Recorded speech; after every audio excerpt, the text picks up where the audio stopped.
I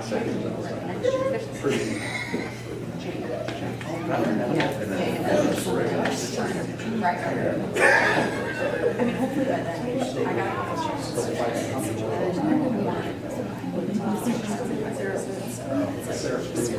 Do you get a few Wednesday morning.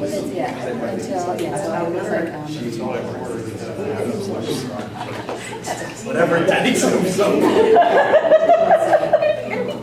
know, Just couldn't swing Tuesday. I had maybe Wednesday. right now, I mean, you know, Oh, no, Monday. yeah, so this is the elementary. Yeah. One of my colleagues presented today. So, all right. There's a lot of that. Oh, I like that. They're having like a, I've got another one for you.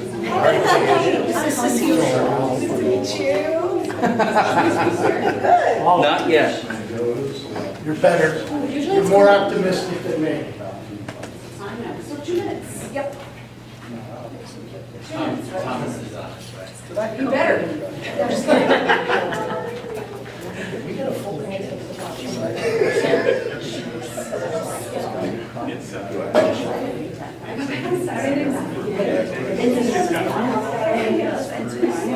How about you?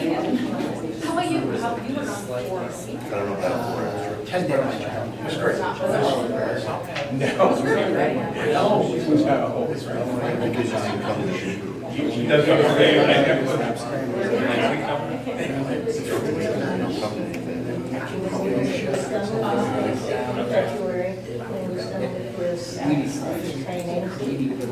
Well, guess what? It's nice over there. It's just like Brian.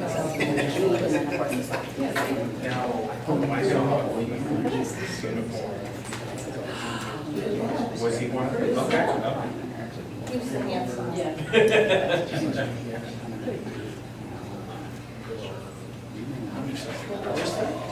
I'm excited.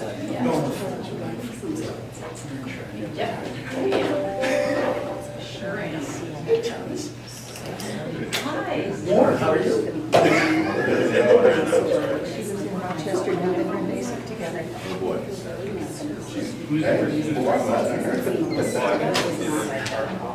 Glenn, are you good? I am, sir.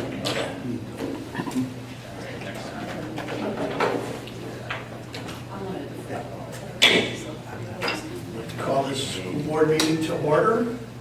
Will you please join me in rising for the Pledge of Allegiance?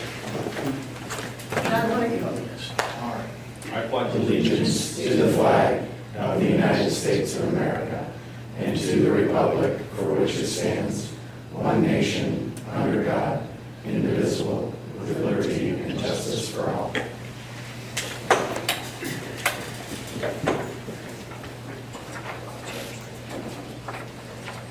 Okay, I'd like to welcome everyone to the June 16th regular meeting of the Granville Exempted Village School District. Could you take the roll, please? Mr. Wolf? Here. Ms. Shaw? Here. Ms. Deeds? Here. Mr. Crum? Here. Mr. Miller? Here. Okay, is there a motion to approve the agenda? So moved. Second. Take the roll, please. Mr. Wolf? Yes. Ms. Shaw? Yes. Ms. Deeds? Aye. Mr. Crum? Aye. Mr. Miller? Yes. It's sorry, guys. We're breaking it up a little bit. It's my fault. We're on break. I We're gonna dropped fall. everything off because I read the names in the wrong order. It's summer, it's What I okay. usually do. But we are doing So I'm it. trying to do it in board docs, so I'll take the blame for that one. Okay, district highlights and recognition. Mr. Brown. Okay. Well, the crowd has gathered just for you, Dina. All right. It is with great pleasure that we are recognizing our Transportation Secretary Dispatcher for the Carol Brandell Excellence in Clerical Support Pupil Transportation Award. She was nominated for this award by our transportation supervisor, Scott Carpenter. This prestigious award is judged by the OAPT, or the Ohio Association of Pupil Transportation Officers, and it is given in honor of Carol Brandel, a longtime administrative assistant for the Ohio Department of Education Pupil Transportation Services Office. It recognizes outstanding leadership, professionalism, and contributions by pupil transportation support staff, both within their district and at the state level. It also acknowledges those who have made significant contributions to the advancement of pupil transportation as a profession.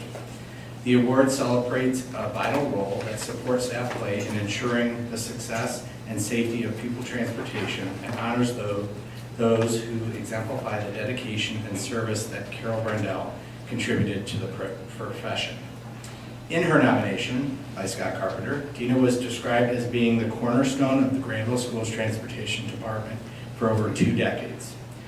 Her knowledge of the rules, regulations, and requirements governing school transportation is extensive. Her unwavering commitment to our students and drivers is second to none. Her compassion and care goes beyond the typical scope of her responsibilities. Her dedication to the well-being of our drivers is unprecedented. She is well respected by our parents and has a strong rapport which she has built with the community over her 26 years of working in Granville Schools as the Transportation Department dispatcher and licensed bus driver. Dina is also a reliable resource for the driver seeking assistance with any concerns and is always there to offer a listening ear or a shoulder to lean on. She keeps the Transportation Department agile and prepared to adapt to any situation, ensuring the smooth operation of our transportation services. We would be lost without you. I personally love your 4 o'clock in the morning phone calls. Dina, congratulations. This is a very well-deserving award.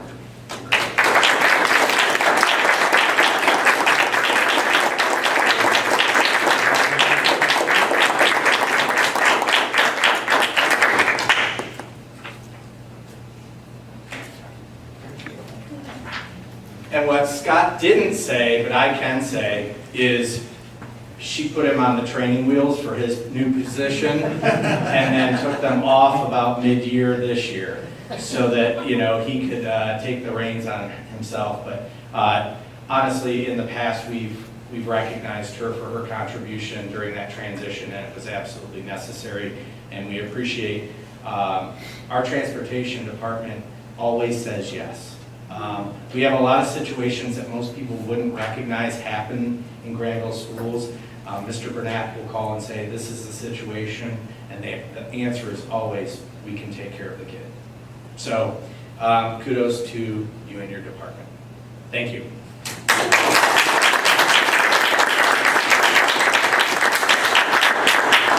And because I'm nice, you can leave now.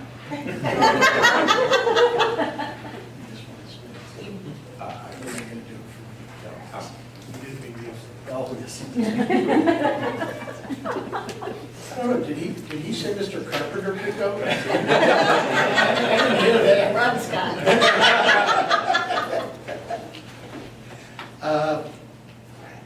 Board report, Mr. Brown reports. All right, as soon as that warms up, we will get started with this.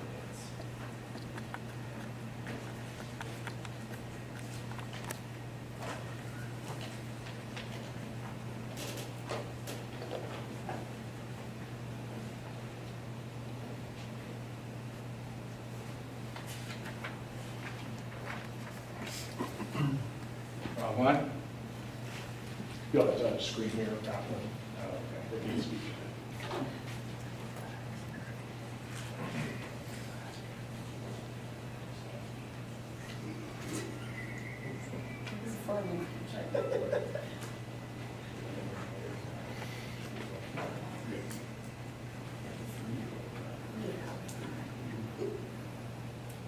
Okay. So the General Assembly was busy in late spring, so we're continuing to keep you updated. Oh, excuse me, but, It understands that I'm going to put you to sleep with this presentation. I have a couple of policies to go through. The first one, though, is not something that OSBA recommended for this update, but it is something that we realized that our policy, board policy related to severance pay, had absent language for administration, so we're updating that so that people understand that, you know, the same kind of rules apply for administration as does the certified and classified staff within the collective bargaining agreement. So that will be the first reading, and we'll approve that at the July board meeting. The next item is the promoting parental involvement.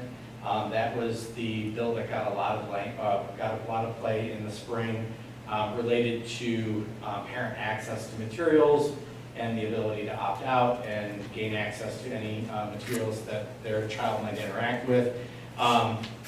There was a policy that we initially adopted that had some general language, but they did an update to the language so that it didn't identify, or it carved out certain requirements for us to report certain things to certain entities. So they added some language into that, and we are going to waive the second reading, so you'll see on the agenda that we're actually including that in our policy update or action item for this action agenda. So just know that that is a first reading and second reading and approval tonight. Mr. Mayor, excuse me. Yes, Is that because we have to do it by a certain Yes. date? thank you. So it is, the date of the policy has to be predated by July 1st. So that's why we're doing that Is this in an expedited manner. And that's the policy that had to do with parents or families accessing like material online Yeah, that their students it's- were. It's a little bit more comprehensive than that. It has sexuality content, it has well-being notifications, health services notifications, access to curriculum. It prohibits certain things from happening at the elementary level. So it's a little bit more comprehensive than that, but all of that is required, and it is a required policy. We have to adopt it Okay. because it is state law. Yeah, but it's not the one, remember the one where it was anything that was online, parents you had to email teachers Oh. or had to, Yeah, so that is more Senate Bill 29, oh, okay, okay. but yes, I understand what your Okay. question is now.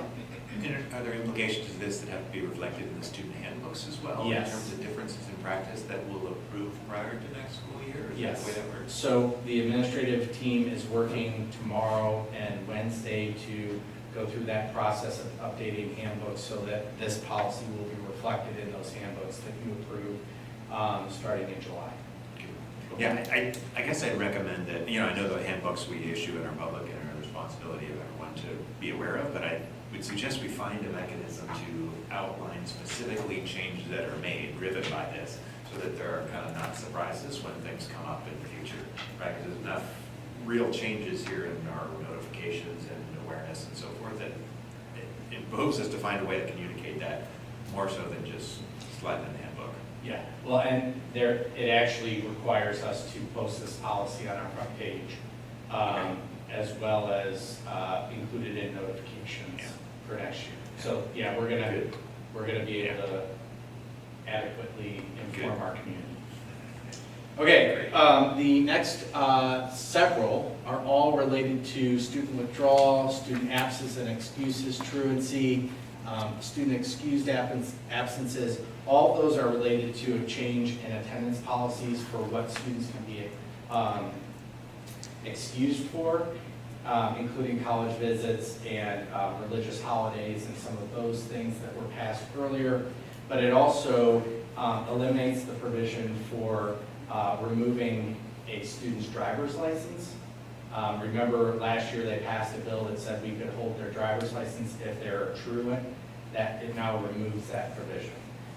So the General Assembly thought better of their idea and removed that from the policy language. And then the weapons in schools also is related to driver's license removal. So there was a provision in the suspension and expulsion that also could impact a student's driver's license. That was removed as well. So we want to encourage students to drive, but behave in the process. Will we have to update the alternative learning experience policy as well due to these changes? That will not need to be updated because these changes work in that policy. Good question.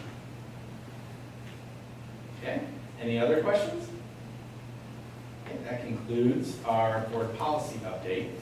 I'd like to invite Dan Dodd up, who is our legislative liaison / lobbyist. Come on up, Dan.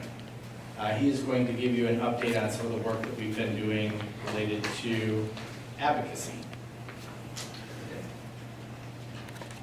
Thank you. Thank you for the opportunity to represent the district in Columbus on the many issues that we are facing as a result of changes in state law, as well as existing law that continues to impair or impede the ability of the school district to function as well as it has been. So currently, as you probably know, the General Assembly is in the midst of its budget process. House Bill 96 is this biennium's budget. Just in sort of how a bill becomes a law. It was introduced by the governor in January. It passed through the House in, I believe, April. The Senate passed their version. The House did not concur with the amendments that were done in the Senate version.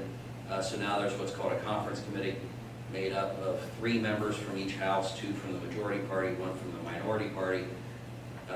Those individuals and others, including the Speaker and Senate President and other members of leadership, will go through both versions of the budget. They will discuss every individual provision, which one they like more or like better, and they will either choose the House version or the Senate version. That is then married into one document called a conference committee report, which is then voted on by both houses of the General Assembly and then sent to the governor. The governor has until June 30th to veto or sign the bill. In Ohio, our governor has a unique provision, a line item veto, where he can go through and literally mark out parts of the bill that he does not like, as long as they are changes to existing law or appropriations. So he can go through, put a box around it, X it out, initial it, and then eventually he will issue a veto statement as to why he made those provisions or those decisions. As you know, we have been pushing for a change in statute regarding the existing school district boundaries and how those are affected in the case of annexation. Just as a little bit of background on that, up until the 1950s, when a city annexed into an unincorporated area, the city school district lines moved with annexation. In 1957, I believe it was, they changed that so that the district lines remained in place, but the annexation city lines would continue to move out. As a result, cities themselves have grown much larger, and their school district boundaries have not. So what we proposed in this case, specifically affecting Granville School District, in cases where an annexation has happened between a city and an unincorporated area in a county that is the home to a mega project, which means an economic development project that exceeds $1 billion in cost, those school district boundaries move with the annexation that is performed by the city. So we had that offered as part of the omnibus amendment in the House, and then in the Senate, neither the House nor the Senate included it in their version of the budget.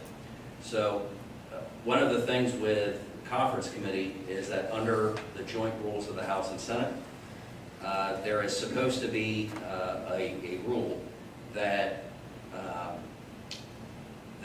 the final conference committee report either reflects a House version or a Senate version. That is often not followed, and provisions that were not part of a House bill or a Senate bill end up in a conference committee report. Oftentimes it is because of what we would call horse trading, or as a result of a compromise between the House and the Senate to come up with an alternative provision. But those rules are not, are only applicable to the House and Senate. You cannot sue if somebody breaks the House or Senate rules. The only mechanism to challenge that is for the House and the Senate to have a vote on it, which presumably, if they've already agreed to do it, they're going to agree that it's not a violation of the House rules. So we are currently advocating for the provision that we had drafted to be included in the conference committee report. I can say that there was another provision included in the Senate version of the budget dealing with territory transfers, not on this specific issue, but on a separate issue in a different part of the state that would still have statewide application, but it was meant to remedy a specific situation. So it is our hope that the House and the Senate, as they look at the issue of territory transfers, that they look at our situation as well and say that this is a time where it's appropriate to amend current statute to specify in this situation that those city school district lines move with the annexation. And as long as the property itself does not meet certain criteria, as long as 80% of it or more isn't developed, and several other things, then those school district lines will move. So we should know more in the next week or two, assuming we are not successful, which obviously I hope we are. But if we are not, there are still other avenues to pursue this legislation.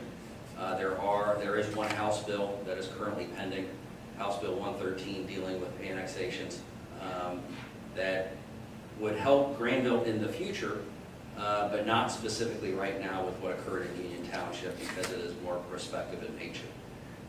We also have our own standalone bill, Senate Bill 173, that was introduced by Senator Schaefer, who represents Licking County, as well as Senator Brenner, who represents Delaware County, and is the chairman of the Senate Education Committee. Should our provision not make it in the budget, we will then pursue standalone legislation and also look at other avenues and options for including this legislation and something else.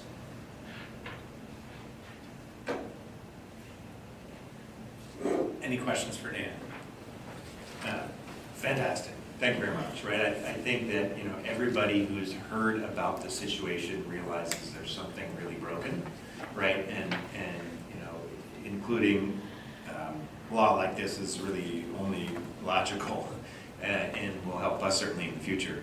I know there are lots of people in Granville that are very interested in the situation and so forth, and would love to find a way to advocate or at least stay involved. What's your recommendation for both the board as well as the residents that understand the situation and want to make a difference?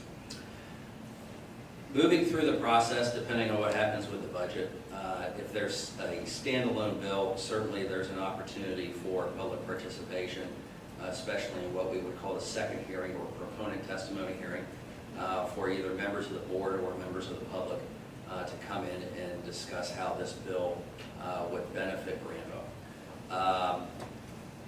So there's that option. They could also come in as an interested party, but presumably they would be a proponent if they were coming in to testify. Outreach to legislators is always helpful as well. Because of the nature of the budget process and because of the sheer volume of emails that they receive throughout the course of the budget cycle, typically emails to legislators during that process is not as effective necessarily. But moving forward after we get by June 30th, I would certainly also recommend constituents contact their legislators to talk about why this is important. And so there will be that opportunity. But with everything that happens in the cycle, in a budget cycle, we have been working with the legislators who represent Licking County. And it is important to reflect or to acknowledge the fact that Licking County has two members, one who represents Granville and areas west, and the other who represents Heath and parts of Newark and east, and both of them are supportive of this. So it is, especially for Representative Miller, who represents Heath, it's, I think, courageous of him to acknowledge the fact that what is going on here is broken, and if it does not get fixed, it will continue to be broken, and we will have future scenarios in which this plays out over and over and over again. Well, I mostly just want to express my thanks both to the legislators and yourself for kind of helping us shepherd through this process, because I've been really satisfied with the kind of traction and information we're getting and just the improved communications that we have to get much better awareness of what's happening in Columbus. So your work has been really invaluable for us, and I know will continue to be in a number of ways. Do you know who's going to be on conference committee? Have they announced who's going to be serving on from each? They have, so it's the chairman and vice chair of each finance committee. So in the House, that's Brian Stewart and Mike DeVilla, who are the chair and vice chair, Bride Rose Sweeney, who is the ranking minority member. And then over on the Senate side is Jerry Serino, the finance chair, Brian Chavez, who is the vice chair, and then Paula Hicks Hudson, who's the ranking minority member. And I'd just like to echo Mr. Miller's comments. I think you've done a fantastic job of communicating with our legislators and have done an outstanding job of advocating on our behalf.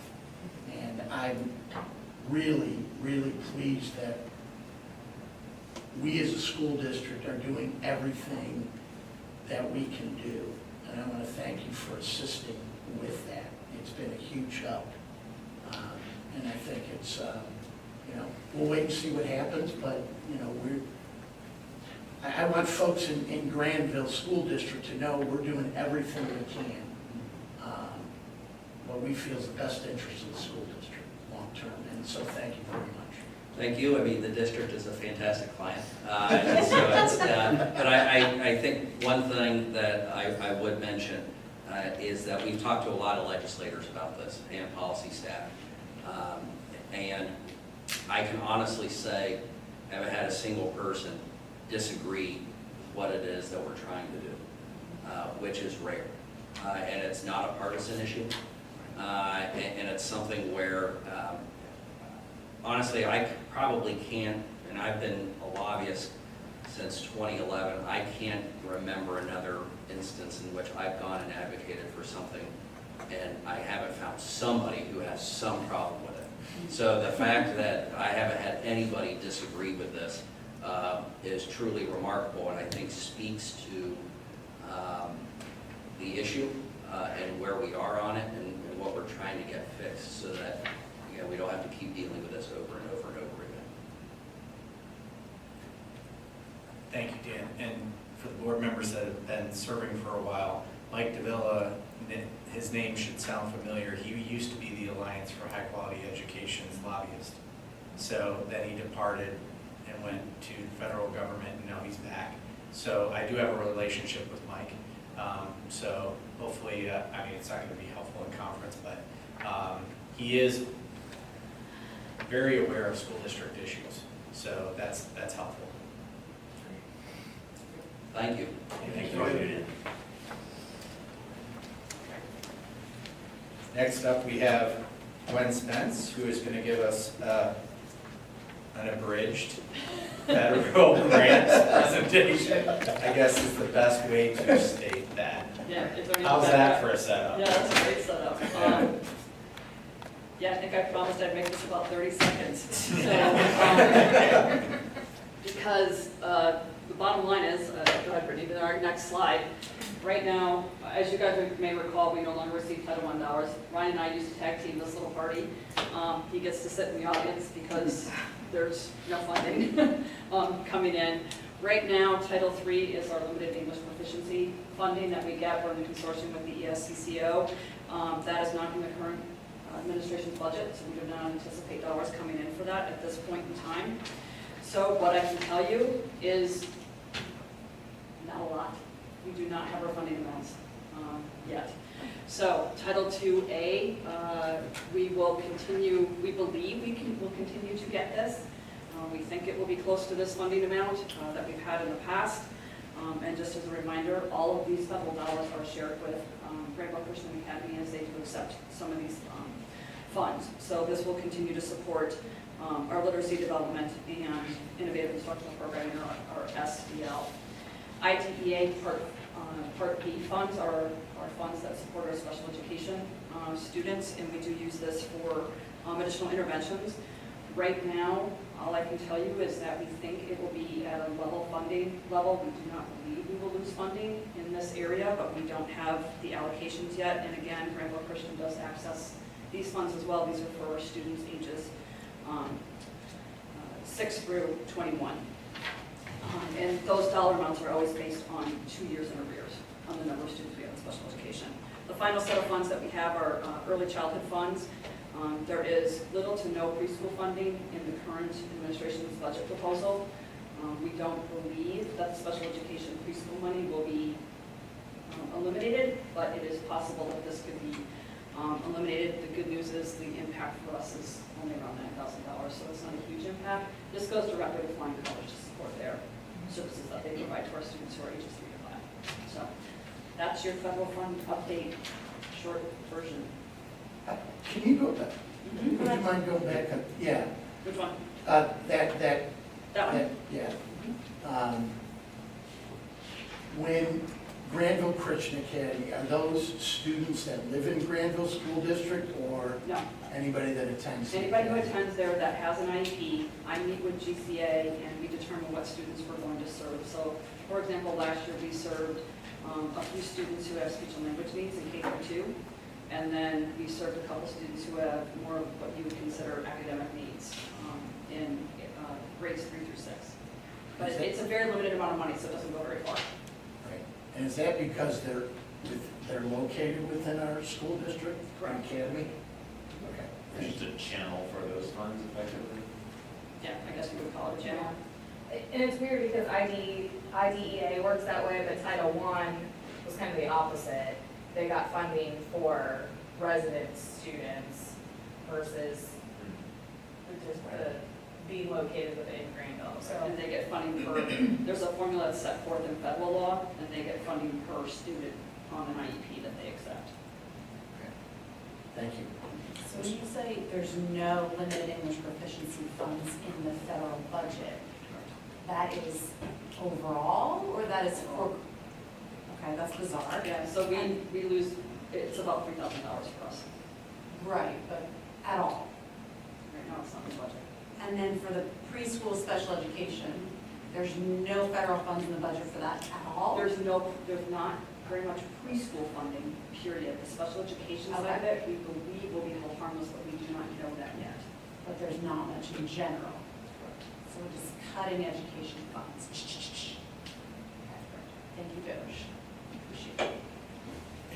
What is the kind of annual budget amount that we have in our operating funds that could be impacted by all these, or a couple of small ones and to add them all together? Was it, So about 600,000 here and about 30,000 here. with the 600,000 we expect potentially to continue, Yes. so we're not as concerned about that?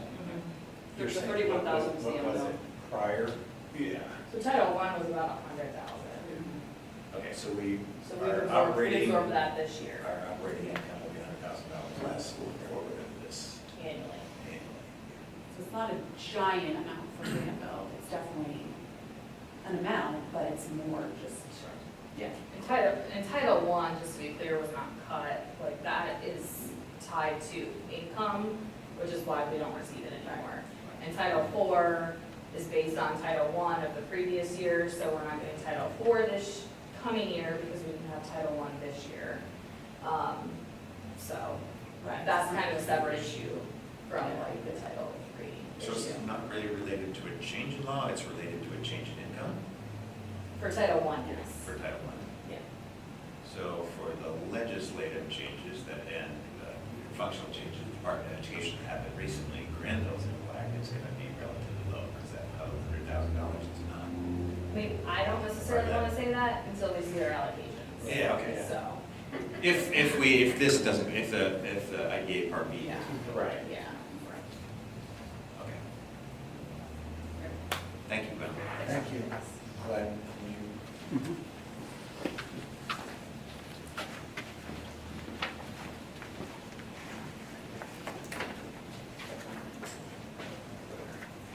All right. At this time, we are gonna share the facility master planning update with you. So I'm going to invite Jen Fuller from Fanning and Howie up to co-facilitate with me. What we wanted to do is kind of shape the conversation really in where we've been and where we're going. As I've said multiple times in multiple presentations, this is a report and a plan that is adaptable, and it was intentionally designed that way so that it could be adjusted based on what is happening in the community at that time, but it provides a general framework for the board to operate off of. And so within the report, which will be housed on the facility master planning page within our website, you'll have the journey, the roadmap, key priorities that were established, the executive summary, some information about the educational visioning process that occurred, the options, and then the appendix will have a lot of information that was developed not only within the facility master planning process, but really the strategic planning task force group that has been operating for over 2 years. So this is where we're at. This is kind of the arrow that everyone's seen for the last year and a half. We started here at Collect, collecting a lot of information, current sites, building conditions, enrollments, facilities capacity overview. Then we connected with the stakeholders through multiple opportunities, not only with the strategic planning task force, but also community events, 3 community events. We created options, ideas, and solutions, and we reviewed them with the stakeholders. The stakeholders started with their priorities, then they provided feedback on the options, and now we're at the point of sharing key findings and reporting. I chuckled when Dan said that he's very rarely encountered people that, haven't had one issue or another with something that he's doing.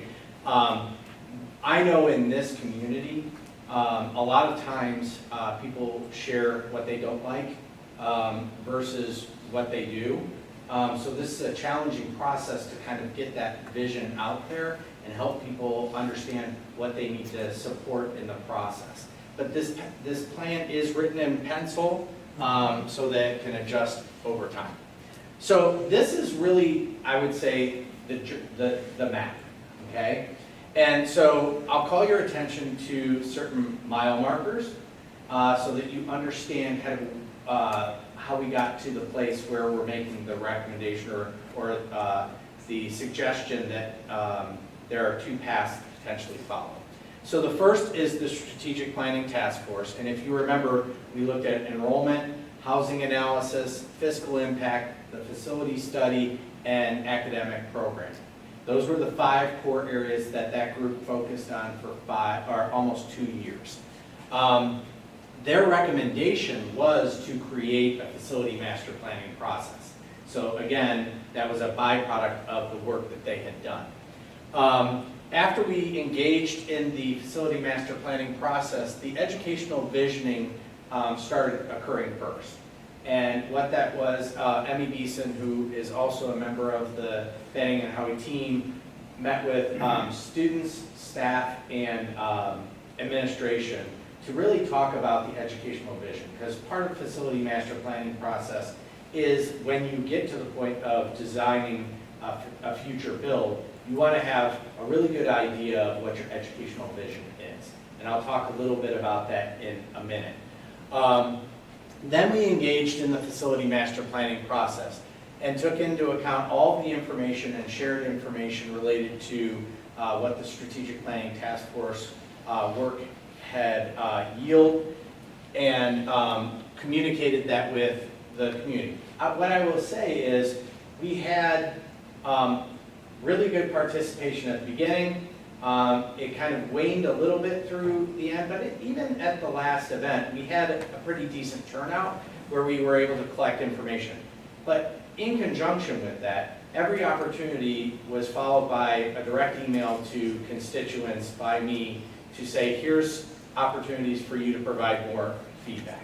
So if you gave your email, or if we had your email, you got a message from me saying, hey, there's a survey, we want you to identify your priorities, and we want your feedback on options. So in general, even though 120 or 130 people participated through the community engagement or the events live, we had a lot more participation online as well. And really what we did was we narrowed the two potential paths to two options. What we shared with the community were about 11 options that had different variations. We whittled that down to 4, and then those 4 got whittled down to these 2. And the reason why I don't want to create one plan or one specific recommendation is because it's too early in the process. As you can hear from Mr. Dodd's presentation, there's still a lot of work that is being done in relationship to land use and potential annexation changes. So really, my recommendation to the board, or my finding is that you really have 2 options, and those options are going to be determined by what is happening at that moment. It's reminiscent of the statements that we made during the transition to an income tax. The income tax adjusts with the conditions of the community. This plan adjusts with the conditions of the community as well. So if we have rapid growth, you'll see there's a little detour, okay? And what I would suggest is that in that scenario, you are looking at an elementary redesign. And so what does that mean? An elementary redesign means that you are adjusting from a current grade band model. And you're going to create elementary attendance zones where the buildings are located closer to the students' homes, and you're creating proximity. And you're typically then moving to either a K-6 or a K-5 model. Why do you do that? From a logistics perspective and from a time on bus, transportation, all those types of logistical concerns, there's more efficiency in the model. Now, some people would say that that's not in the best interest of kids. Actually, there's a lot of research about the number of transitions students have, and the later they can do those transitions, the better from an academic perspective. So now, that being said, if there are some inroads made related to annexation and we have the ability to grow at a slower rate, that option is still available. So the slow growth model or suggestion for us is to keep with the grade bands. And in that model, and we'll describe that here in a little bit, in that model you are building a middle school, which was also the recommendation from 2006. Build a middle school and potentially adjust the grade bands that are at each building. So the elementary could be K2, the intermediate could be 3-5. You build a new middle school and it's now 6 through 8. So again, it adjusts or pivots based on what is happening at that time within the community. And so that's likely to build a middle school first? Would be the next building we would build in the slow growth?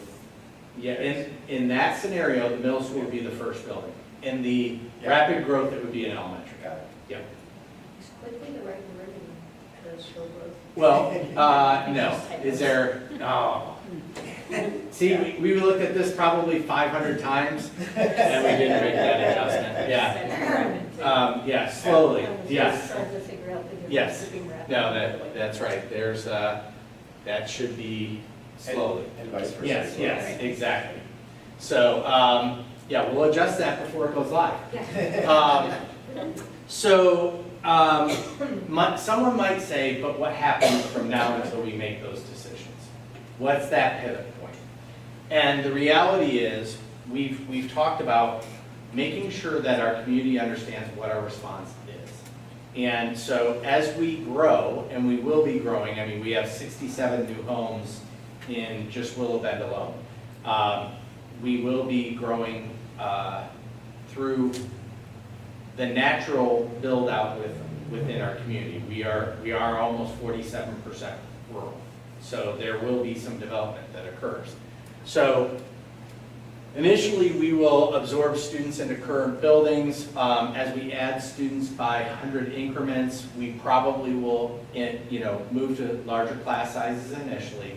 And then there will be a tipping point where we have some modulars that we will see either at the elementary or the intermediate school based on where that enrollment bubbles up. So, having money available within the capital improvement fund or permanent improvement. No, Or operating budget, yeah, the operating budget, yes. Typically, we would have it there, yes, in the operating budget, is important, because then we would have the ability to get those assets, place them, get them operational, and then move forward and not skip a beat. Now, we know that we can't have modulars forever. So, as we grow, there will be a point for a new building, and that building will obviously, represent what is needed at that time. So there really is a fork in the road that the board at that time will have to decide which way are they going, okay? But either way, a new middle school is likely in a scenario down the road. One option in rapid growth has more of an elementary and a middle school. The other is just a middle school. And is this, to kind of clarify a little bit, Yeah. when we have 400 students, we will need a new building? Not necessarily like, we'll need to start thinking about a new building when we have 400 students. We're just not going to fit 400 students in our current building. Correct. We need to have that building done, which means back up a couple years Yes. from that. This has nothing to do with levy requests. Or timing. Or timing, yes. Okay. This has everything to do with how would we manage growth of student population. That's a great way to look at it. Yep. And then that doesn't lock you in. I feel like I have to Yeah, say something. yes, absolutely. Yeah. Go ahead, jump in. No, and then that doesn't lock you in. So I think that was the overarching kind of guide here is, it is guideline. So it's based on research and how you're gonna grow or not grow. I mean, it's kind of been a start with intel and that impact, and then obviously the things that are going on with annexation, or what could change there. So you could kind of, be in that spot for a while. So this is sort of giving you a plan when you start to hit capacities and things like that, and you're going to want to look at and see which way you're going to go. And I think the nice part about the community engagement was that people really, really like what we're doing. Yeah. They want it to continue, and they really want that small town feel. They like the big school opportunities that we provide, but they want to keep that small town cultural feel to the schools. And so that was highly valued. And most of them equate that to the grade band model. I think it can be replicated in both. But I think it's important to recognize that the overwhelming response was, we appreciate what you're doing, and we want you to continue to do that, and we're nervous about growth because we think it will impact, the look and feel of Grant. I think the other thing that this process did was, you mentioned always hearing, the negative or somebody brag about something. We really heard what's great about Grant. Like, why are we here? Why did we move here? So there were a lot of takeaways that in these options, we want to keep doing the things that we're doing well. And what can we improve upon if there's anything negative to it. But that's kind of the beauty of this too, right? It takes all those great things you're doing, gives you more of that. And I'm actually going to skip over that last slide because I already talked a little bit about the facility master planning process and some of the areas and the scope. And I'm actually going to get to the educational visioning because that is exactly what Jen was just referring to. We asked multiple groups of stakeholders, what do you value and what is important in the educational visioning? And you can see where it's like empathy from our portrait of a graduate. You see learning for life represented as far as our mission statement. Engagement, functional students, significant emphasis on preparing students for their future. So a lot of the work that we're doing in project-based learning, in the portrait of a graduate, in SDL are all represented in this educational vision, which is excellent for when you do get to the point where you build a building, you have some aspects or artifacts of what is valued within the community to rely on as you start to develop the architectural elements that support learning. And space is important. Yeah, and it's funny, one of the questions, I can't remember if it was the upper grades or the lower grades of staff that said, we were asking about vision and what do you think is needed, just from a curriculum standpoint or a space standpoint. And the question was, well, what are we building? Like, it doesn't matter what we're building. What would you need to make improvements to the students, improvements to your own personal teaching style and growth? And so that was sort of fun. It's like, take the architecture hat off, which is hard for me to do sometimes, but it's really about what's the end result, what are we giving our students, what are we giving our staff to be able to give, that ultimate goal of their education to them. So that was sort of fun to take that away, and you probably have the same answer, or you should, right? You should take away the building, and it's like, what are we gonna do with the building? That's really the goal. It's not about the building, it's about what you're doing inside. So if you remember, our current state looks like this, with GES being K through 3, GIS being 4 through 6, GMS being 7, 8, co-located with 9 through 12 at GHS. You can see the square footage that is aligned with what our current state is. In option A, the rapid growth model, we want to say, again, this option, we have an elementary in the south where you see the current issue of heath annexation occurring. However, when you look at our land use map, there are other areas that could easily be annexed and be in the exact same spot as the property down in Heath. And so what I think it's important for the board to understand is that if there is rapid growth and the population increases quickly, then you are shifting the model, but the model adjusts, and you should take the approach of putting those buildings co-located with the development. The more you can have walkable schools, the lower expenditures you have, and that's an easier request for the tax base. So again, there's more efficiencies involved in that process. But there is, that is the who moved my cheese moment of the community, because it is reshaping, what the existing model is. So the articulation of the why would absolutely have to be crystal clear at that time. And then Jen will go into some of the things that were, not in the model. So back to that one, again, there's a green square in the lower right there and so forth, right? And I think they're really important to think of, again, that's in pencil as well. Yes. Right, and there are lots of feedback for and against locations and things like that. And I think it's really important to be data-based in your analysis of transportation and things like that. And we just can't be now. Right, because we just don't know where those students are going to live.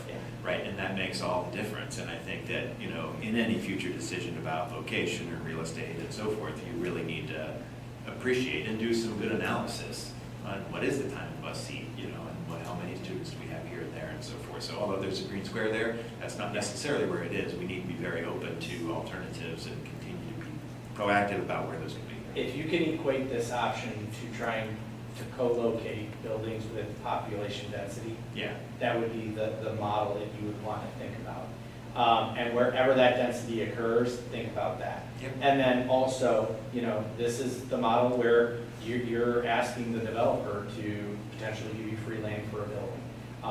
And you're closer to utilities at that point.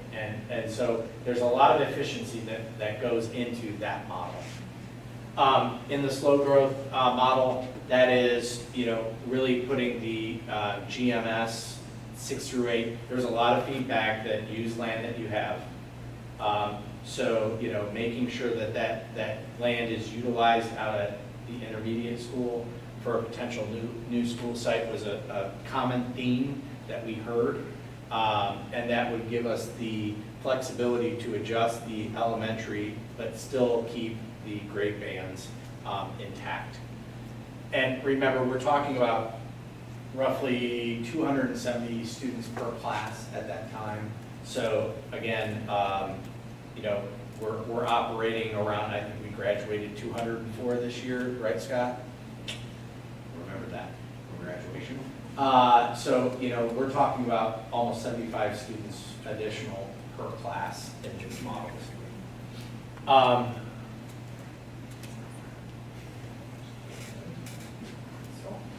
It's new again.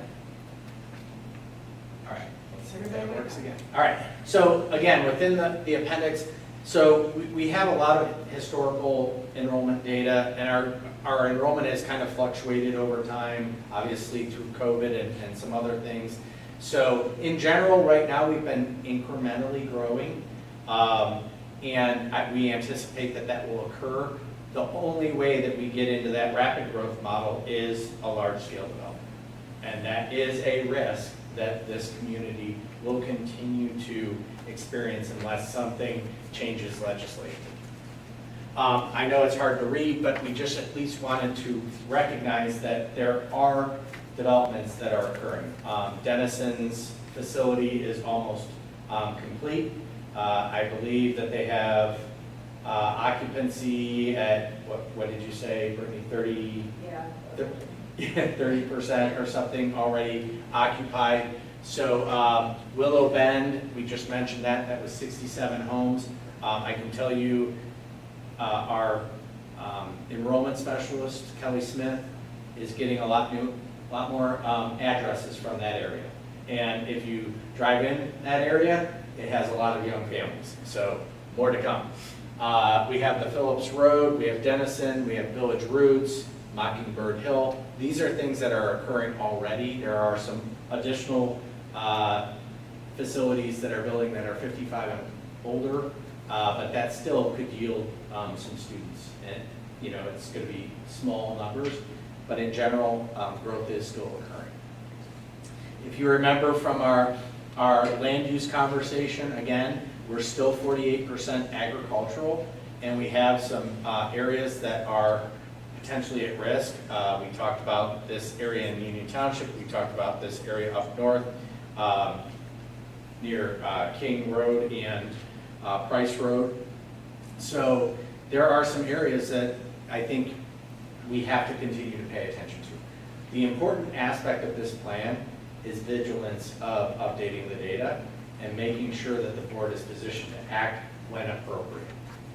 Again, it's written in pencil until it has to be written in pen. If you remember our capacities from the previous report, the middle school, high school had a little bit more capacity than the elementary. So that's not clicking on it. And if you looked at our facility assessment summary, in general, we're in really good shape. I will call your attention, there are some numbers that are slightly lower, like at the middle school and high school, it says secure building access. Our buildings are very secure, but we also have 70 doors up the middle school and high school. So just by the sheer nature of the number or volume of doors, it lowers that number. But in general, we've been keeping up with our buildings. We've spent a lot of money in PI, a lot of money in operational dollars through capital transfer to make sure that our facilities are being maintained. You know, when you have older facilities, it takes more money and revenue to continue to update them. But this slide represents the fact that we're doing a very good job of keeping them updated. Jen? No. You want to talk a little bit about some of the things that weren't You'll included in the notice cost? we had costs, and we talked through a lot, what does that mean, or what does it look like? It's today's cost, so there's no way that we could predict when you build. So again, it's kind of that, we just wanted to put something on paper now, in pencil, documenting the time that we're at. And so what those numbers, we wanted to be clear about what they included. So they're hard cost numbers. They would be on a buildable site. So that gets, a conversation on, you would have utilities at the site that would really just be extending around whatever the building looks like. we'll have additional site costs if we don't have access to those utilities. Sort of like what you've already built on your properties now, and now we've got water going out and those things, right? We have to account for that in a different way. So it's just a buildable site. The buildings themselves would have furniture, fixtures, equipment, all of those things. When it's built, we wouldn't want to fund that later. That would be included in that number. We do include soft costs, so that would be any design fees, if there's a CM fee, agency permit fees. It, again, doesn't include extending utilities to that site, but it does include a lot of fees that would be associated with your building. We also took the numbers really from new construction costs of OCC. We've got a lot of data, they have more, right? So they update it every year. We saw a big jump, say 21 to 22. It was probably 17 or 18% jump in construction costs, so that's coming out of COVID. Now they're more flatlining to that 5%, 3 to 5% escalation is what we're used to seeing. So during the process, I had the 24 numbers of the 5%. They've released new numbers, so we went ahead and updated it just to make sure we were kind of in line. It starts to go maybe a little above 5%, depending on the area of Ohio, a little below. So that was why the 5 was taken at first. What it does not include is a land purchase, because that, who knows, right? So we didn't want to lock into, again, being this sort of a pencil and a roadmap. Land purchase, we did not factor in the transportation costs, and that will definitely be something you're going to want to talk through and look at more specifically when we know whether it's rapid or slow, because if you've got 3 elementary schools and they're around, you know, if you're trying to get your entire community to 1 or you're spread out to 3, those are going to look very different. And at the time that happens, it's going to depend on gas prices and some other things too. So we didn't factor that in any of these scenarios. The utilities, as I mentioned, these would be kind of build ready. Operational costs for staffing, having, you know, that's going to come naturally with the capacity. So if we're looking at capacity of your buildings and growth, you're going to have to staff up. So those seem to be like a non-starter, or they were already going to be there. So we didn't factor those in specifically either. And then they do not include middle school athletic fields. So that could be, right now, you've got fields that you can use, so depending on where the middle school would go, if they're going to need to be replicated or what that might look like. And again, those costs could be wildly different today from in the future. And there's different grades. You didn't want to get into a stadium, how many is it going to serve, that felt like we were jumping too far ahead. The other thing that within these, the thing to keep in mind is anytime you are going out for a bond, you always want to potentially include the renovations that you have to do to other buildings. From an equity standpoint, you always want to touch every single building so that people feel like what they're paying for is represented in their experience. And so there are things that we've identified that would also be changed and are renovated, so we've included those. And so you'll see in the options, those numbers stay consistent, just because if you're going to build something new, you're going to change some of that pattern, the education pattern. You're still going to have the same buildings in the system, and you're going to have to do the same things to them. So I worked with Scott on this a little bit. There's flooring in classrooms and corridors. Some of it's cosmetic, right? Updating the flooring, painting, furniture, specifically offices and libraries that are up to kind of today's standards. Holistically across the buildings, fire alarm upgrades, and some of these are now based on code, right? If you're going to touch a building, I would even say any of it, not just a significant amount. You do need to do things because they're students. It's an educational model. So fire alarms would have to be upgraded. In some cases, electrical systems, ADA and elevators, and you probably know which buildings need the most attention on those. Windows would be replaced. We want to do some food service equipment upgrades, and whether those in some cases are additions or just equipment, we'll have to look at those at the time. And again, these are renovation costs from the 25 sets. Right now, we don't include any mechanical system upgrades because those are already planned. We've had some stuff already, and they'll be continuing to be updated. But your buildings are really in great shape. You've taken care of the envelope. Some things obviously need to be done, but really, for the age of some of them, and they really just speak volumes to the team and what they're able to do, and really keep that, this is Granville, and these are our schools, and we've been around, and we want to keep them alive.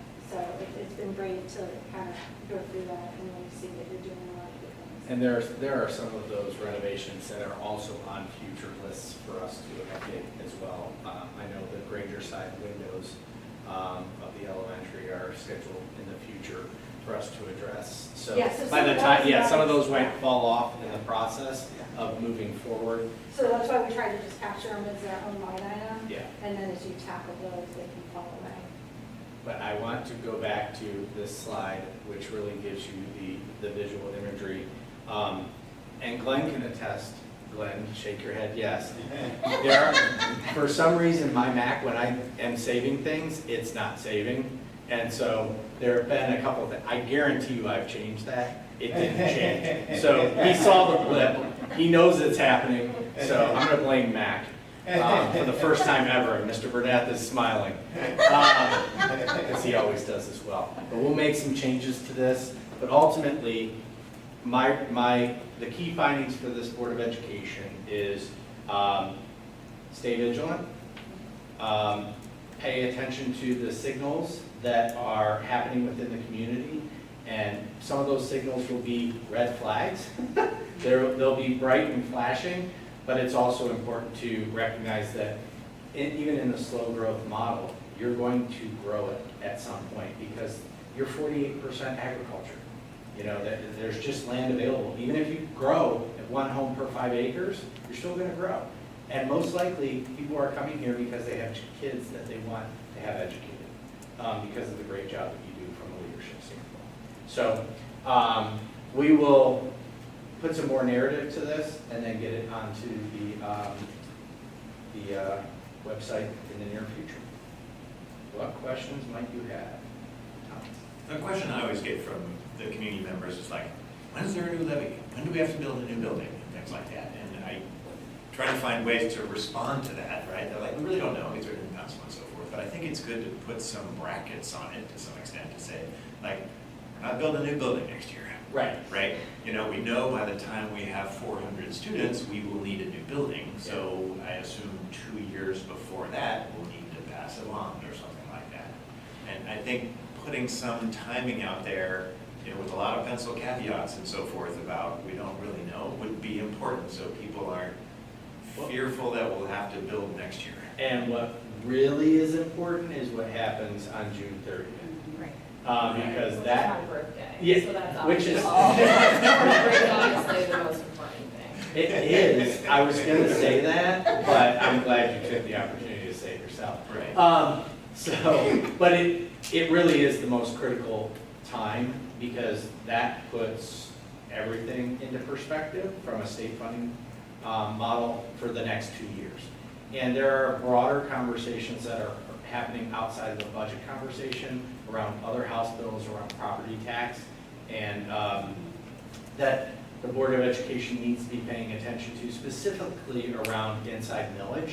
I have a slide on that. Yes, and so Brittany's going to talk about that, and she's much better at that than I am. So I'll leave that to her. Yeah. And kind of to calibrate a little bit, I mean, the operational expenses that are going to be impacted by the budget are 90% of the expenses of the district, right? Or the taxes that people pay, right? The facilities that we build probably represent around 10%. I'm just making this number up, right? If I'm wrong. Of the tax expenses of local residents.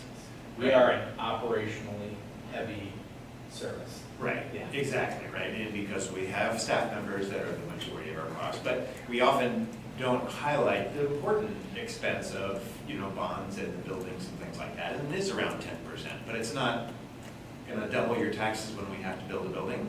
And there are other factors, including our existing bonds that come off that we're very aware of and will be, you know, keeping in mind as we go forward.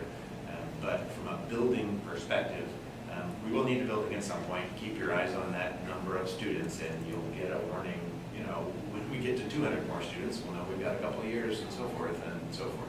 Yeah.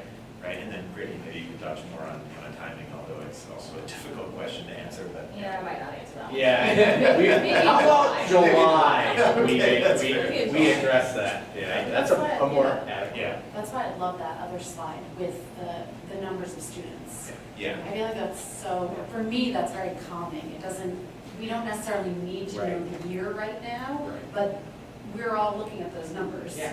We're gonna be monitoring the number of students, we're gonna be adding staff And throughout that whole anybody- process. Yeah, exactly, and anybody Yeah. can do that, like anyone could literally call up Jeff Brown and say, how many students are in the district, and they Right. would go back to the and say, oh, okay, this is where we're going towards. Exactly. That's Please right. don't, everyone call me, I'll try and put an update out. So Just call Jeff Brown. Yeah, because you know they're going to. But it impacts across the board, so Yeah. if you remember last month, I talked about the 5-year forecast, I mentioned, hey, we took the additional staff that we had out of the forecast, because based on our enrollment, we don't need additional staff this time, so that's a signal. Yeah, We're not growing yet right, to meet any of these indicators exactly. for next year, Yep. so we're good for a year. Good point. And I think an important part of this whole process is how we, which includes the community, have engaged in this, I think, relatively early. And I want people to understand, we're aware of what's going on, and we want to engage the community, and we're trying to be as nimble as we can. And I like the idea on the previous slide about, here's two different forks in the road. But again, it goes back to we're preparing. And as much as it's possible to do. And I think it's a compliment to the leadership and the administration and the community, because we want them engaged, whether it's on the committee level or in the community engagement that we do. We look for their input, and we want them to know we're aware and what we're going to be facing regardless of that. We need to be prepared as much as we can. Well, and I think preparation and communication, active communication, people appreciate the information. I've talked with a lot of residents who said, I went to the first meeting to light you up. And I said, great, about what? And they said, well, we were mad just because we didn't know. And once we heard the information and the work that has been taking place, we felt much more comfortable, and now we're just upset that, certain things can happen without our say. Right. And that's a reality, but it's important for the community to recognize that. And so that active communication and continued communication about the budget, funding, growth, all those are things that we need to continue to keep a regular cadence of. I think one of my kind of big learnings through this process is that there are changes that can happen to us maybe faster than we can react. And so having a plan, even though it's like vague right now, is super important that we've gone through that thought process, right? Because a couple years ago, Intel's coming, massive growth, like interest rates are going up, let's pull the lever back, we don't quite know when those levers are going to be thrown and which other areas are at risk and so forth, right? So this has been a super important process for that reason, to stay on top of that. And I think we need to be extremely vigilant because these changes can happen again, right? And we know there are certain critical things that have been identified, like real estate, right? And being aware of where that development happens, being aware of what that means in terms of where we may need to locate facilities, right? And where utilities need to be extended, and staying on top of that. And I think we need to be especially on top of the real estate aspects going forward, as our community develops, both for our own locations as well as for those of students as they come in. And so I think that's going to be a really important factor to us. And again, I appreciate everyone that's participated in this process from the community. Everybody clearly cares very much about the schools. It's the #1 reason why people move here and things. And people like the small town feel, right? And people say they like the small town feel 40 years ago when we were half as big, right? And they still like the small town feel today, even though we're much larger than we have been in the past. And I think there's something ingrained in our culture as a community, but especially as a school, that speaks to that individual attention, right, that we give to each student, right? And that's hard as you grow, but if you interact with our schools, right, and have an issue with your child or have an opportunity, right, you really feel that that's very much ingrained in what we do. If you're gonna have a problem, you want the growth problem, not the culture problem. Right, We have the exactly. culture. We're so stable there, and And we people have been appreciate for it. hundreds of years and things like that. And I know that's why people are gonna continue to move here. And that gives me a lot of confidence, right? Even though there's, scary things that happen with the budget and scary things that happen with annexation and so forth, right? It gives me a lot of confidence in the future of Granville as a community and as our school district, right? But staying on top of it with proactive plans like this, is super important. So I appreciate the leadership that you've offered here and our, the help from Fanning and Howie as well to kind of shepherd us through this process. Especially appreciate all the community that's come out in support of it, and there's going to be a lot more of that that's coming down the road at some point. So, two final parts, or points. One, watch where water and sewer go, because that's where development occurs. And then two, there are about 40 members of the Strategic Planning Task Force that gave up 2 years of their lives to support the school district. So Yeah. I just want to give them a specific shout out in the process of recognizing the work that's been done, because really they were the architects of what you've been seeing and hearing tonight. So thank you. Thank you, Jen. Thank you. All right. And now you get to hear Brittany Yes. talk about the monthly financial report. Do I need to do anything? Okay, great. That's what I like to hear. By the way. One more. Yeah. No, he's fine. Absolutely, just say that. Yeah. There we go.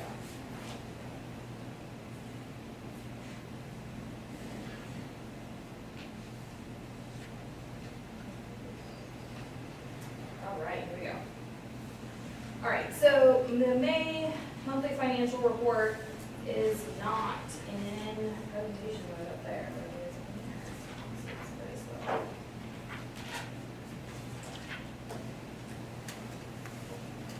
It never works right when it comes to me. I can do it flawlessly for everyone else.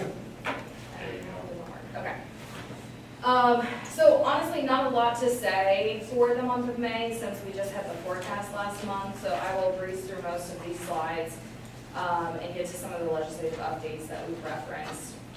Our cash balance is about $900,000 above where we were last May.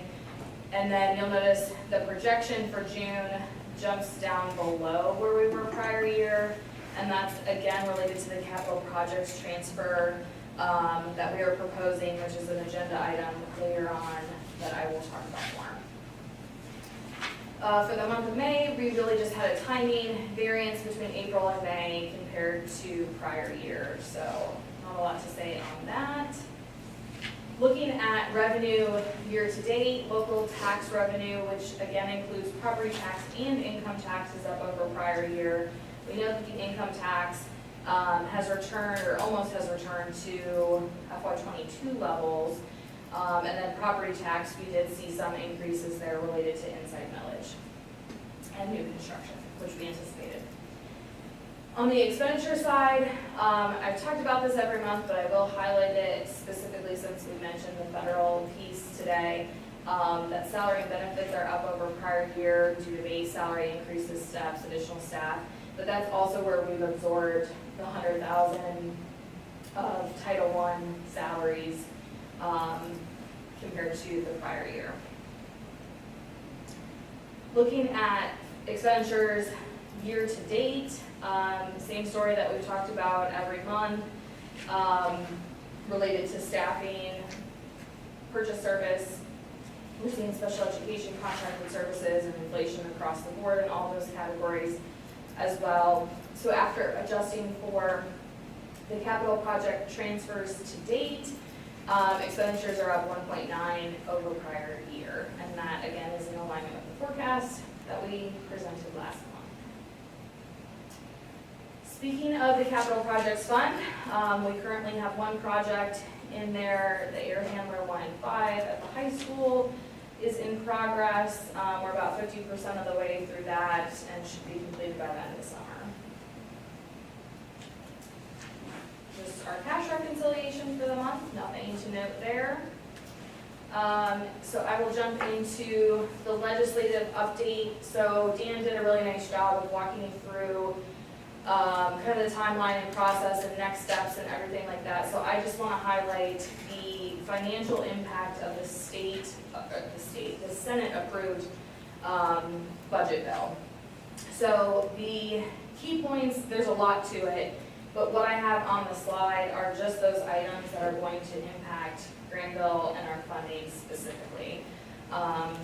There's a lot of other components to it that are not advantageous, but would not impact us today. So the first is that the Senate approved version does continue the phase-in of the Fair School Funding Plan, which is one of the key components that will benefit districts across the state. However, it does not update the inputs, so a little bit problematic in how it will actually function, but at least the structure is there. And then for Granville, the key is that it does maintain the guarantee. So we would not see a decrease in state funding under the Senate approved version. The next key piece is that it increases the cash balance threshold that we talked about previously from 30% to 50%. So as a reminder, this would limit our cash balance to 50% of the prior year expenditures. If we exceed that amount, the county budget commission would be required to reduce our tax rate by the amount equivalent to the overage, so that the property tax we collect in the next year would get us down below that threshold. So it is positive, we're moving in the right direction from 30% to 50%. But as Dan mentioned, it's really up to those individuals that happen to be on the conference committee where they land. Hopefully it's somewhere between 30 and 50%, hopefully closer to 50%. But again, we have a plan that we've talked about previously about the capital projects transfer, and so I'm still recommending that we move forward with that as a conservative approach, since our meeting is today and the budget isn't finalized until June 30th. And again, that allows us the flexibility to move the money back into the general fund in July if none of this happens. There is an allowable component to keep some of those funds in the general fund, specifically for capital improvements, but those would have to be used within 3 years, which is more restrictive than our plan to move it to the capital projects fund. So since that was the direction we were moving already, I would recommend we go that route. The next item, it includes a performance supplement, and this is based on the 24 or 23 report card data, and would use 24 data for both years of the biennium. So essentially, if you get it the first year, you'll get it the second year. That's my understanding, which seems kind of silly, but for us, we would anticipate receiving that in both years, which is about $315,000 each year. So that's positive. And that's an increase due to this legislation from anything that's been proposed before, so it would be on top of the current guarantee. Yes. No, Yes. that's Is great. that the same for every school district, or is that? No, so it's based on, there's a little bit of a formula to come up with the amount that you would receive per pupil, so it's based on the number of stars, and then there's. As well as enrollment. As well as enrollment. So yes, if your enrollment changes too, during the biennium, your amount could change. So we might see slightly more in the second year, but yeah. That seems new and different to me, because it's historically underperforming districts have gotten more funding in ways, right, that doesn't necessarily change their performance for other reasons. And this seems like this is different philosophically to offer this performance supplement. What's the driver behind this, or how do we with The this? driver is, think of the alliance districts that are high growth, high achieving. They've been complaining that they have no ability to get off the guarantee for years and have relatively, little increase, if any. And so that message has Okay. been delivered. However, what I will tell you is that the funding formula does direct a lot of revenue to the other districts that you referenced. So, I'm just a little surprised it's been received in this way. well, I think it's one of those things that they say, well, if it's performance-based, then we can get behind that. Yeah, I'm all about it, right? I think it's wonderful, but. And correct me if I'm wrong, is there also, for lower performing schools, is there also like sticks, carrots and sticks, is there also, or did I read that No. correctly? Not that I know of, Not- but I could have missed that. I think that there is a plan to look at like DPIA, the disadvantaged people Yeah, there's- amount, and funnel more money to the highest need. Okay, but nothing around lower performance getting Right, less money, okay. exactly. Then I read something wrong, yeah, all right. There's And, so and, much. well, there's a lot of plans out there. There's And a lot. again, I'm we're not talking saying- about this, Yeah. but this goes into conference, it could come out Right, completely. yeah. Like, we can't plan for any of these things. Yeah. Right. It's really interesting, I mean, I appreciate you bringing it to us, definitely.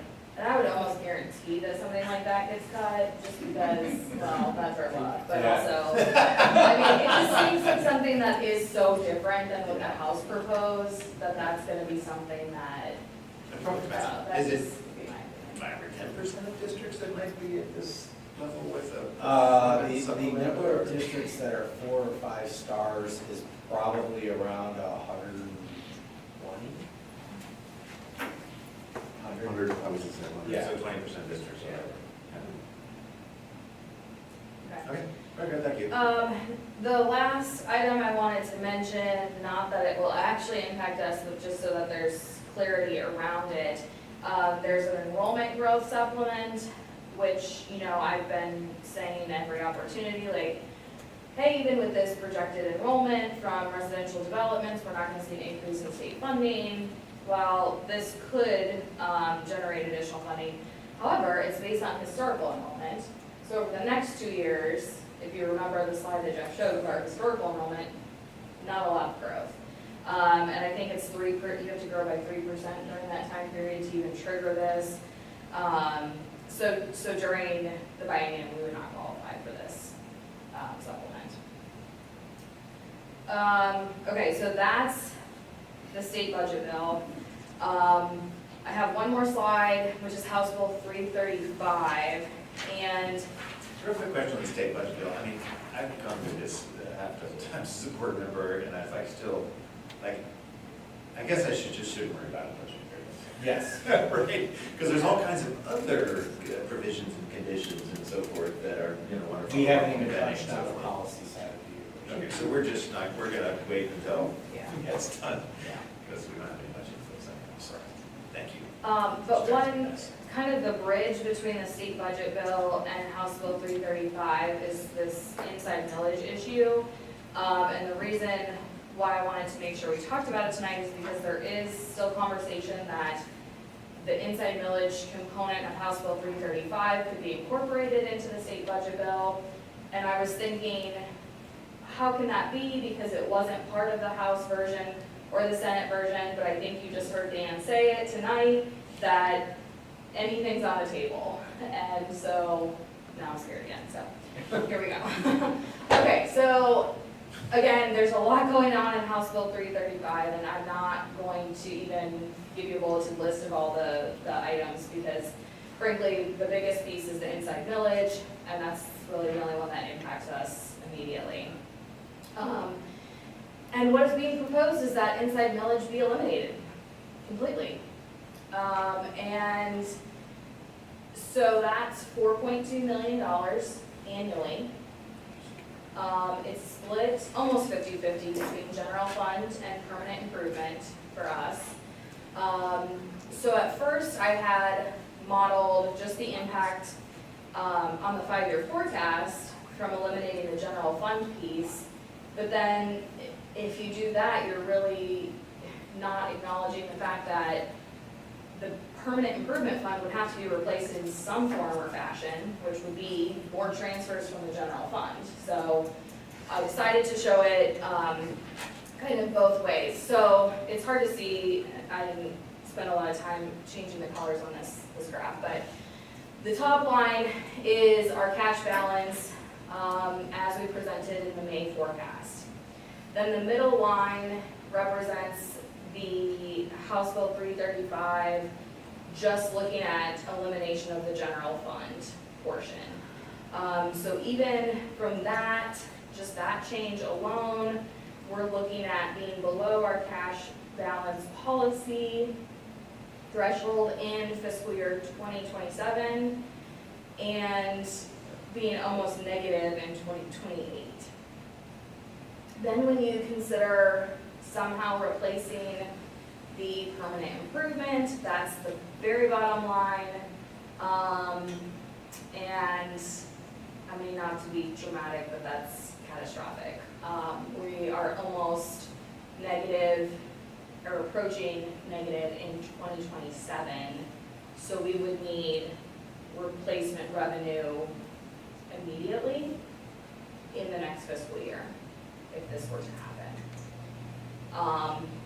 Because the impact of this is immediate. They're proposing that this be effective with tax year 2025, which starts collections in 26, which is half of our next fiscal year, which starts in 2 weeks. So,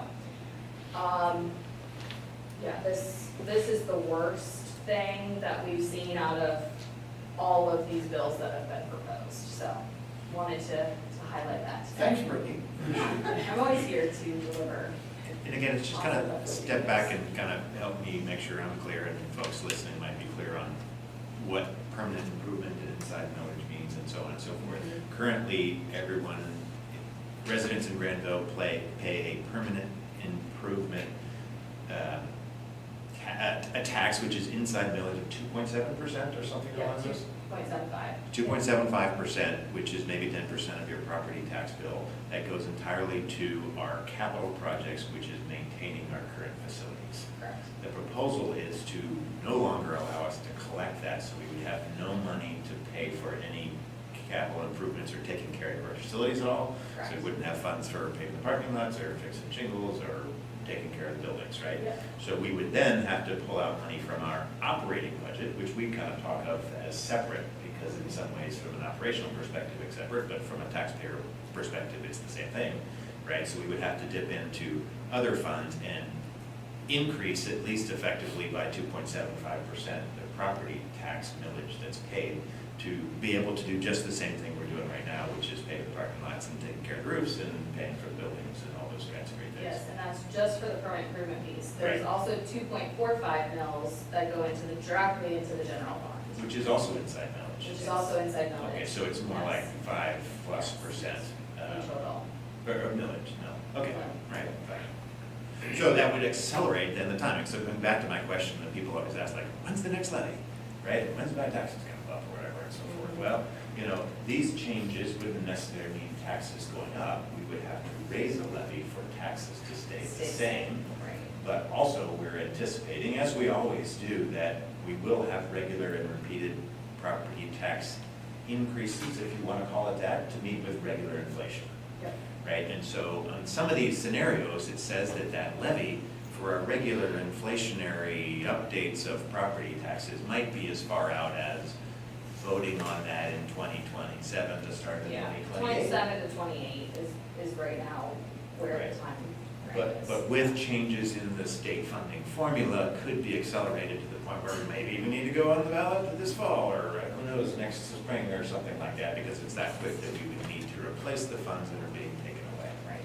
Right, so stay tuned and stop back in July. And I think with, Is that a good summary? I Yeah, guess I'm trying to yeah, high level. Thank you. And I would also say that this isn't just schools. This is inside Yeah. millage for everyone, and that includes municipalities, police, fire, all the levies that have the ability to collect inside millage. And so it's broader than just the schools, which, you know, is in the, I'll leave my head. And inside millage increases with inflation, that's the fundamental difference, inside Well, millage. yes, but from a legislator perspective, the hangup is that it's unvoted millage.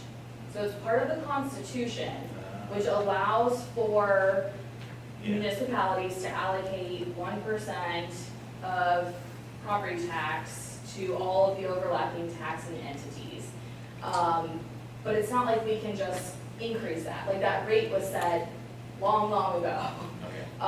But that's the key piece, if you watch the press conference from Representative Thomas, it's unvoted millage, and that's, Okay, all right, expected, yeah. So is there pushback from, Yes. yes. from many Everyone. other entities? Everyone. Right, okay. So that's Yeah. all, not just For for us, us. This is- education, yeah. This is bad policy for the state of Ohio. The entire state of Ohio, not just the education system. So who's put those in there? Dave Thomas. Former county auditor. Not our data. No. Right. That's correct. No, we could care about it. Is the sponsor. He is the sponsor, he is the sponsor of the bill. That's the accurate. I mean, there's just so much discussion about property taxes with informed or not informed kind of background about the implications of that. Right? And, you know, the fact that school districts, or Granville School specifically, has to be on the ballot on a regular basis just to meet inflationary updates, right, is hard for us, right? But it's also maybe a healthy process because it engages the community, right? But like doing that across the board or finding ways to do that has just so many unintended, unknown consequences of a major policy shift like this that there's dangers associated with it. And I'd like people to understand, this is not the school district or the board. Yeah. This is your state legislators. Yeah. So you need to communicate to them what you think about this. Because there are some, and I think one of the great things that came out of the whole process that we've just gone through is we've been able to educate and communicate the way it is. Not complaining, not whining. This is what is going on in Columbus. And this is what school districts and municipalities, so many things that the legislature in Columbus controls. And we can't do a thing about it, except talk to them and advocate for what we believe in. But I think that's been really helpful to the community, that they understand completely what every school district in the state of Ohio goes through. Well, and I think it's, you know, having been in this job for a long time and over 31 years in education, there are certain elements of the funding model that I've always scratched my head on. But the reality is, if you have a system and you know what is going to be predictive, then your community can support what you have through levies. But if you start to address the system of our locals to be able to support what we provide as a service, that's the challenge. And what I would say to everybody, which is like 2 people listening, is, you know, when changes are made, what services do you want to go away? Because that's what your taxes pay for, are services to either your students, your parents, or your community. And so that's what you're paying, that's what they're talking about, you know, addressing. And some of them are, as Brittany eloquently said, catastrophic. And then your ability to regenerate that revenue locally is challenged and stymied in some ways. And so that's the challenge, because, you know, if we like what we have and what we're doing, we need to continue to fund it. And if not, then we get rid of certain things people like. And that's the reality. So, One other interesting thing about this bill is that the sponsor is advocating for school districts to pass income taxes to diversify their revenue. Where have you heard that before? So, I don't know, I just think that that's interesting that we've already taken that step, and this would still so drastically impact us. And I just ran a quick calculation, and I think it was that we would have to have an additional 0.5% income tax on top of the 0.75 to replace inside millage with an income tax. I don't know what you guys So think, we how make it, supportive. we make it 1.25 Yeah. to substitute. and that's just the inside knowledge. Yeah. I don't know how supportive the commission would be of that. Any more good news, Brittany? No, I think that's Okay. enough for tonight. So much for that award. Come back in July. Come back in July for a rinse and Another repeat. round. Yeah. No, thank you. Can't And wait. I'm glad we're on top of these things. And what's happening, because it's, you know, the legislative session has been really focused on schools, whether that's funding or whatever, and I think Jeff's involvement, Dan Dodd's involvement, we're aware of what's happening. If not, and we'll be able to, and we're able to share what Granville thinks. Okay, we're up to the public comments section of our meeting. If there's anyone that would like to address the board, I encourage you to step to the podium, state your name and address. Don't all rush up. The timer's broken, so we have all the time, anyone can speak for an hour. Probably not. No, don't believe Ms. Shaw. Okay, none seeing, board discussion. Prior to you starting your board discussion, in interest of trying to be nice to a potential new employee, I'm going to call your attention to Colleen Masters, sitting behind Melanie Colheim. Colleen is, in a few minutes, hopefully going to be our assistant principal at the elementary. Tracy Stewart is moving into the literacy position that was vacated earlier. And so Colleen is a resident. She has children that are going to be in the schools in the future, and she is very excited to join our school district, and we're very excited to have her expertise at the elementary. So, Colleen, wave your hand. Yeah. And many of you met her earlier, so, and we're very excited. So I just wanted to give her the opportunity to now leave and go home and take care of her children. New employee, it's part of the process. We do that later. Welcome. Awesome, thank you guys so much. And then I would also like to call your attention or highlight the fact that our 4x400 team made the podium. Next to, I have a picture of Euclid, my alma mater, in third place, and then Granville in fifth place, Yeah. right next to each other. So I got that picture, which is awesome. And then Annie McCracken took runner-up in the pole vault at 13.4, and both her and the state champ missed at 13.8, so Annie had one more attempt at 13.4, which means she's runner-up. So basically, they cleared the same height, but one more attempt is the reason why, what separated the first and second place. So, and I need to tell you, as a former pole vaulter, 13.4 is really impressive. And so, we're very proud of her, and she's a junior, so, yeah, next year. What's your best type? 13.6. But that's back when you had the same kind of poles. I'm old, remember, Fred? They weren't as flexible as they are now. And they broke a lot more frequently, which causes other concerns. But, yeah. But honestly, great graduation ceremony. Kudos to Scott Hinton and his team for an excellent ceremony, great weather that he dialed up. I mean, couldn't be any more impressed. Can we So- hear something about the rest of the summer? Yeah. Really the weekends. But, you know, it was nice to put a pin in a great year for Granville schools, and we're very excited about our graduating class and all the things that they're going to be moving on to do, so it was a really good year. So thank you for your leadership as the board. So that's my end of the year reflection. Anyone else have any? Anything to add? You know, I should not even be talking this meeting. I'm Yeah. not tired right now. Don't ask me anything. Love the graduation, it was great.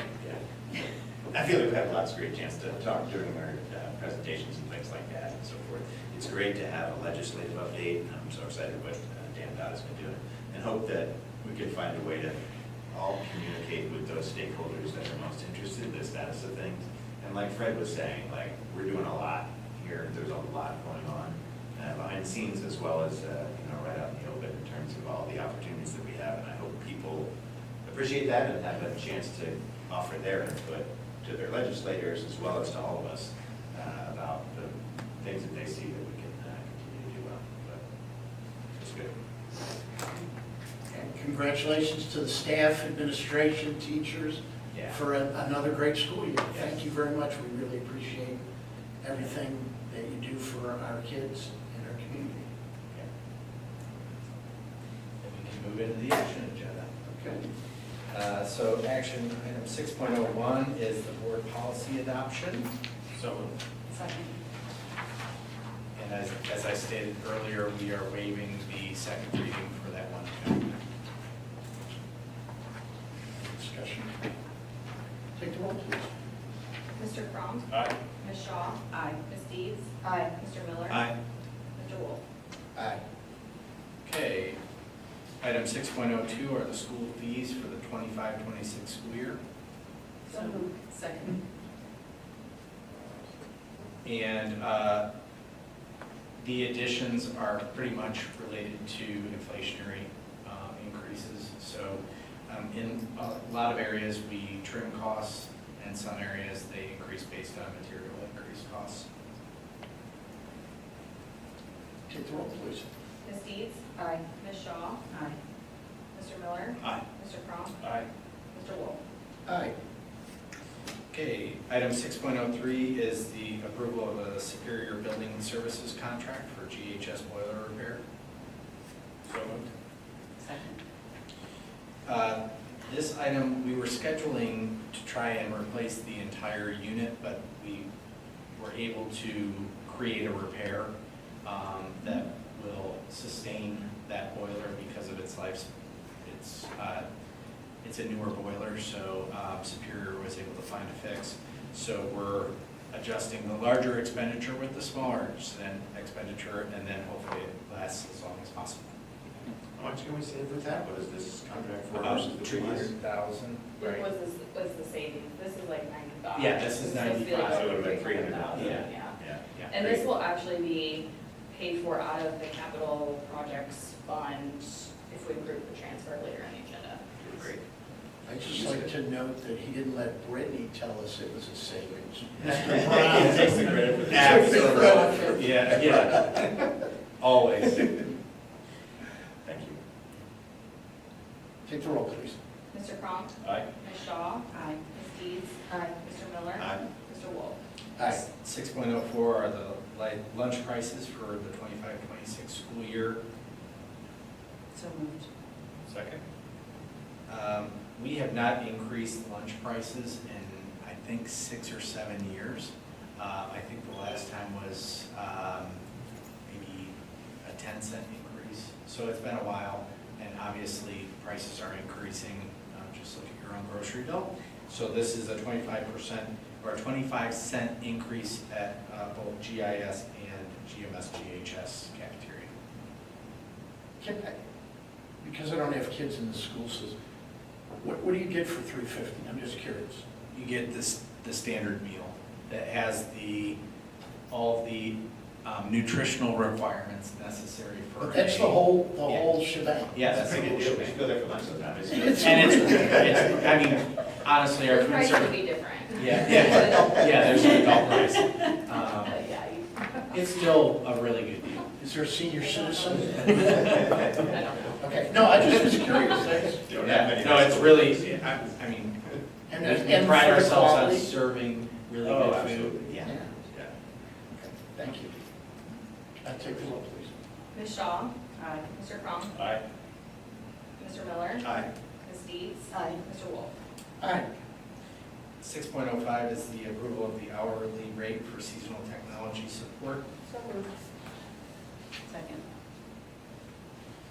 This is, we update this every so often for our students that support Glenn for the summer work that needs to occur for the technology department, including all the Chromebook stuff that he does on a day-to-day basis. Well, actually, he doesn't do, but Matthew does, so, yeah. How many students do we employ?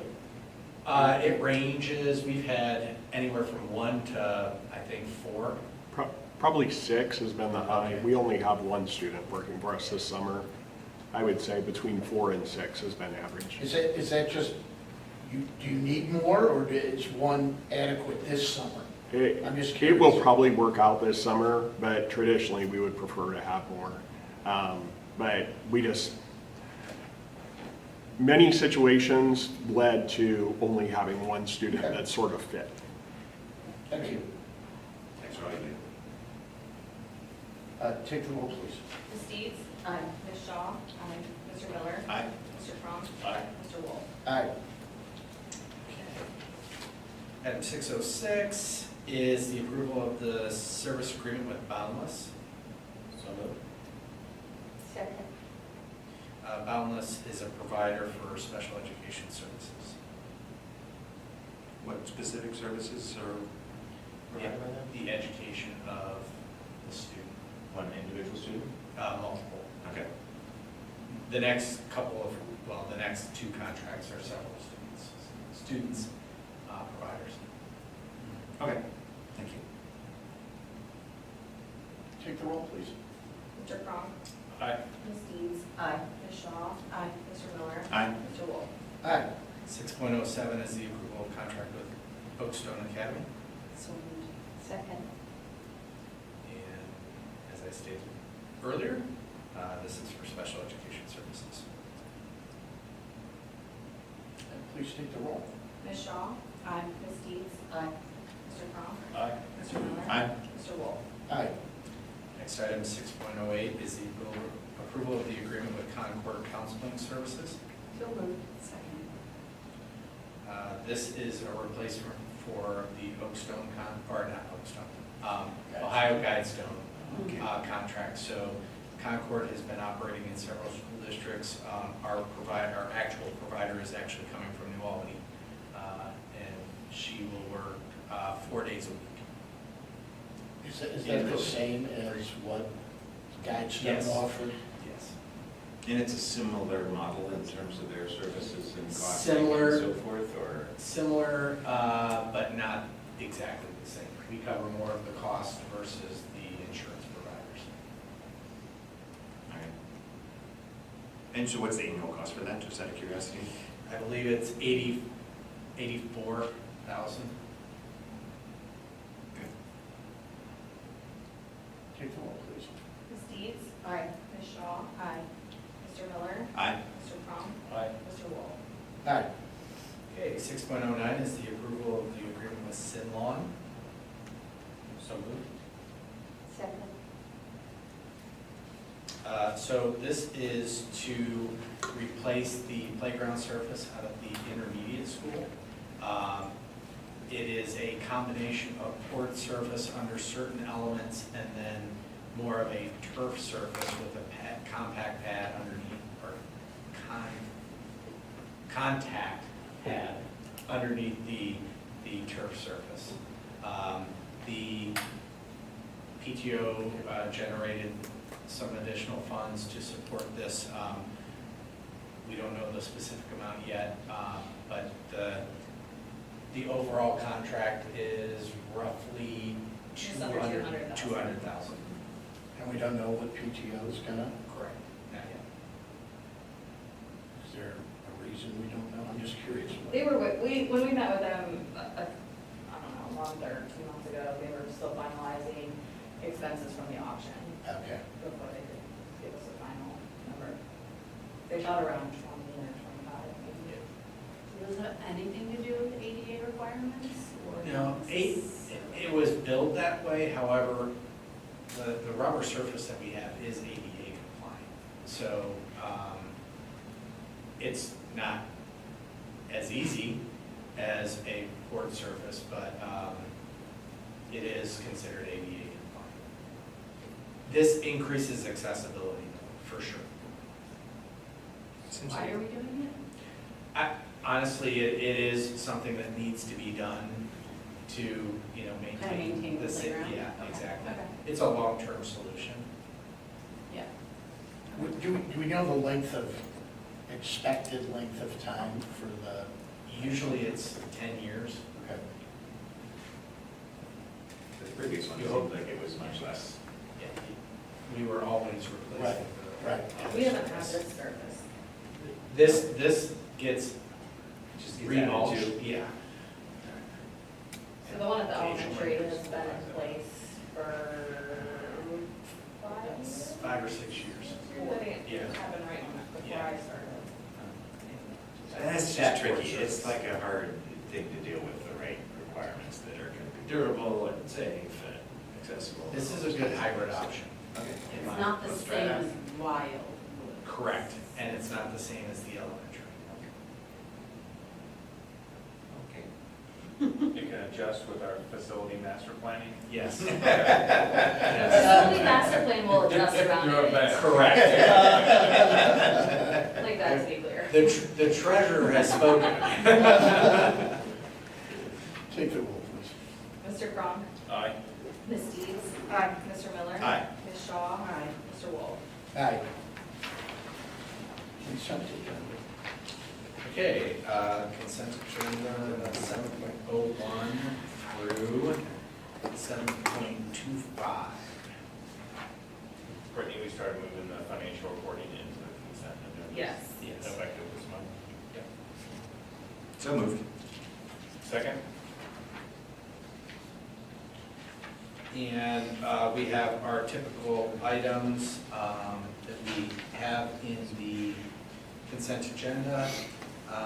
We do have a couple of donations that I would call your attention to. We also have a retirement, Meg Holler, at the middle school science teacher. She is retiring, so with appreciation for the service that Meg provided, she was formerly a social studies teacher, then a science teacher, so she's been in Greenville schools for quite a while. So with appreciation of service, we have several new hires from a teaching perspective under the certified staff contracts. I'm very excited about some of our new additional staff members. We have the administrative contract for Colleen Masters, as referenced earlier, and we have a lot of new, or our supplemental contracts and contracts that are usually summer items that we are addressing through the consent agenda. Any questions? What is student adventures under the donations in the amount of $2,500 for the class of 2027-29? That is, yes. That is the Washington DC tour company for the struggles that took part on that trip. That is their company. I think they are donating that to the class of 2029, to be freshman class, to be put in their class fund for all of those issues that took place. Student adventures. And I wasn't, so glad you were here. I didn't count that. Yeah, I was I knew thinking they did student, that, but- yeah. What kind of adventures? We will A lot not of bring that up. They were not positive adventures. Let's just say that. We do have a new high school girls cross-country coach. Is that next month or? Yeah, this that will year? probably be a Okay. July item. Okay. There were several new hires that just didn't make this agenda that will be on the July 9th agenda. 8th and 9th. Any other questions? You don't want to 7 keep Ms. point- Masters in Yeah, go ahead. anticipation here, so. 7.17, we do have, I noticed an employee that's no longer with the district. Is this in retro? It's Okay, yep. Perfect. Take the roll, please. Mr. Miller? Aye. Mr. Crum? Aye. Ms. Deeds? Aye. Ms. Shaw? Aye. Mr. Wolf? Aye. Now you can go. Congratulations. Yeah. And that brings us to our financial section. Item 8.01, approval of the bond refunding resolution. Second. I believe I've mentioned this previously, when we approved our municipal advisor contract, but our current bond, GIS and the library bonds are callable starting September 1st. So that allows us to go through a refunding process, which is similar to refinancing your home. It allows us to capture savings that will be in the form of a reduced millage rate for the next tax year. So directly saving taxpayer dollars. So this is the formal action to move forward with that process. And Jeff's allowing you to show To- that to- we're savings? Yes. He's not taking This is credit. all Take her. responsibility for that, yeah. But we haven't actually committed to a mechanism or something like that. This is just starting the process to allow us to look into what those options are. And Yeah, so this allows us to, what this will trigger, what the actual resolution says is that we're soliciting bank proposals. So the actual like RFP will go out within the next week to get those bids. We'll get those back mid-July, look over those with our advisor and bond counsel, make the selection, and then essentially just close by the time we get to September 1st. Everything will be wrapped up by the time we get to September. Just in one more action to kind of officially close that, or is this the one that? I think this is it. Okay. I mean, the next piece kind of would be when we approve tax rates. So you'll see that hopefully reflected in the tax rates when we get to that point. Take the roll, please. Ms. Deeds? Aye. Ms. Shaw? Aye. Mr. Cronk? Aye. Mr. Miller? Aye. Mr. Wolf? Aye. Item 8.02, approval of the permanent appropriation resolution. Second. I was I'm so sorry, I'm really challenged. I'm doing great. I'm still here. I'm sorry for. Okay, so the only change that we have to finish out the fiscal year is to increase the general fund appropriation to allow for the fund transfer, which is the next agenda item. Everything else is staying the same. Take the roll, please. Ms. Deeds? Aye. Ms. Shaw? Aye. Mr. Miller? Aye. Mr. Cronk? Aye. Mr. Wolf? Aye. Item 8.03, approval of the fund transfer. Second. Okay, this is, we talked about this with the 5-year forecast, $8 million transfer to the capital projects fund. That's in the forecast for the whole year, but we did a transfer earlier in the year, so the exact amount is 7.3 ish dollars to the capital projects fund. Again, this is in alignment with our capital budget and those identified needs over the next several years to support those specific projects. And it does also help us get below the 30% cash threshold, so issue. These funds have a 10-year lifespan in this fund once they go in, so we either have to spend them on capital projects or transfer it back to the general fund. We also have the flexibility to move it back anytime that we want to. And as you saw tonight and have seen every month, I specifically report the balance in each of the funds.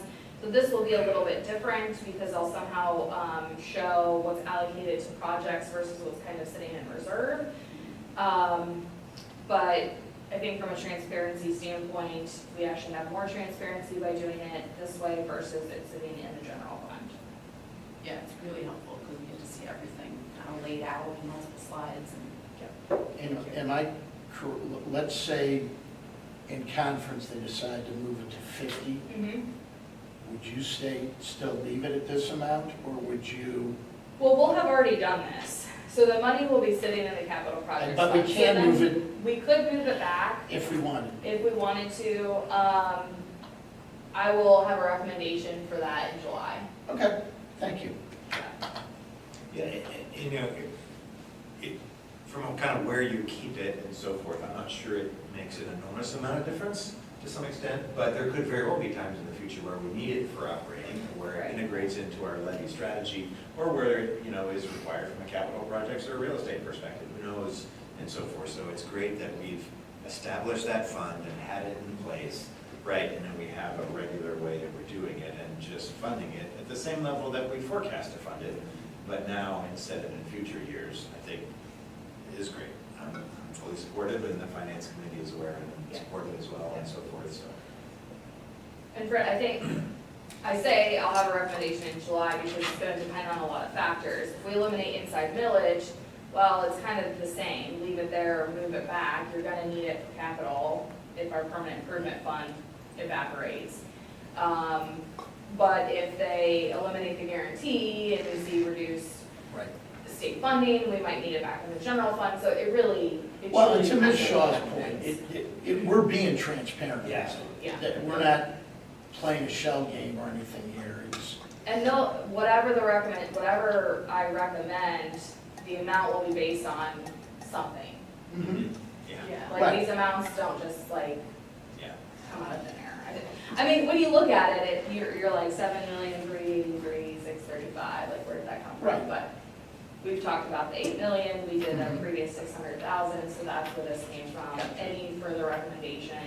Our previous ones were always tied to specific contracts that we were approving, so I think we have a lot of support, because I think it will be important in future audits, to be able to show and justify the things that we've done. So it's important to be able to show where those amounts have all come from. So. thank you. Take the roll, please. Ms. Deeds? Aye. Mr. Cronk? Aye. Ms. Shaw? Aye. Mr. Miller? Aye. Mr. Wolf? Aye. Item 8.04, approval of fund advances. So moved.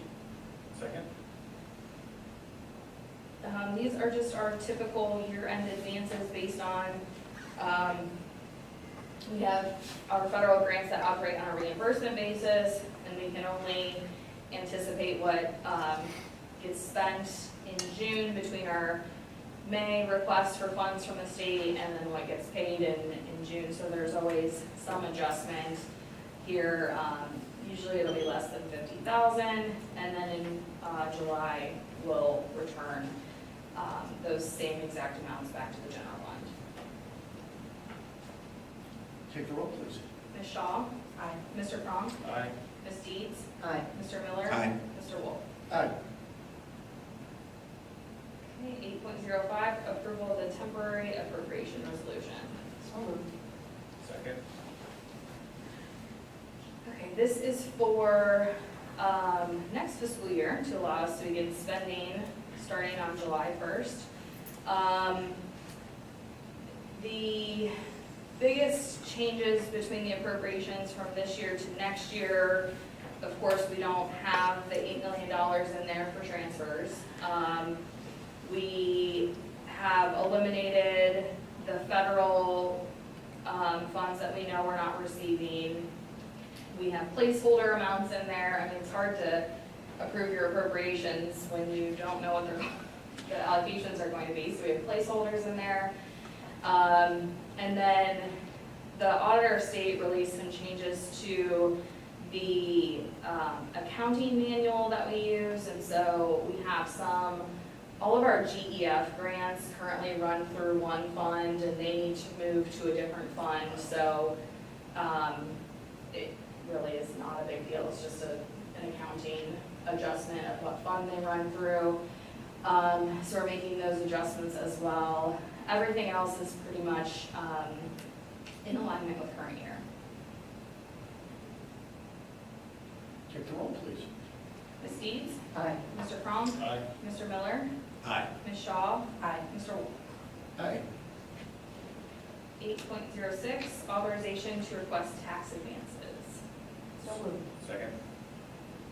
Okay, this is required twice a year for us to get payments from the county auditor prior to the final property tax, or the final property tax settlement. So we do this at the organizational meeting, and then we do it in June to allow us to receive those payments.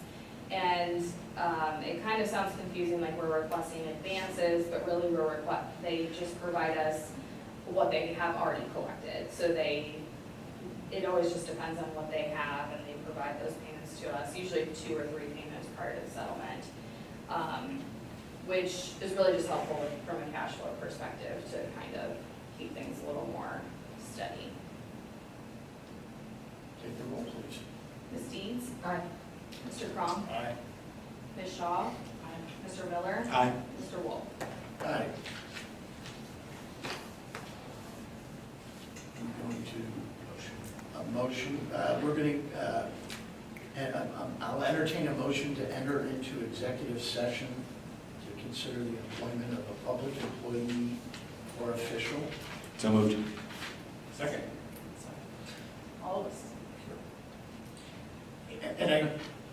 And I should say there will be action following executive session. And I'd also like Mr. Stewart, invite Mr. Stewart to join us in executive session, please. And it may be an extended session, so whether you stick around or not is your choice, but. Yeah. Why wouldn't you? You know Ms. Masters wants to. Hold on. So, Yeah, call the roll. Mr. Miller? Aye. Mr. Crum? Aye. Ms. Deeds? Ms. Shaw? Mr. Wolf? Aye. Thank you. Thank you. I'm going to go upstairs.